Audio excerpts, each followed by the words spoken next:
Ayan guys, good afternoon. May nga po na itong tanan. Ayan guys, kumusta kayo dyan?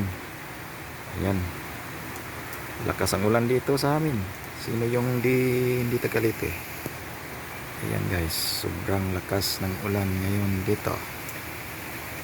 Tingnan nyo, malakas ang ulan. Ayan, tingnan nyo yung bukid, di na nakikita dahil sa lakas ng ulan. Ayan, hindi na nakikita yung pinapakita ko sa inyo palagi na view.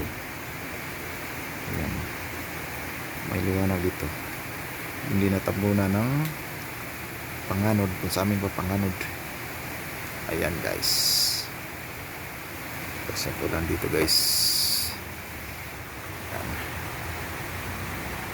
Ayan, dito kalakas sa ayan guys, wala bang ulan sa inyo? Sa amin malakas yung ulan guys. Ayan, sino yung di taga Leyte dyan? Maulan ba sa inyo? Wala akong ibang na content eh. Ito na lang guys, ito lang yun muna sa sinabi ko na wala kasi yung motor ko. Ayan guys, tingnan yung motor ko, nakatolda dahil wala, hindi umaandar, naglolo ko. Yan, naglolo ko. Alam ko guys, good afternoon, thank you for watching.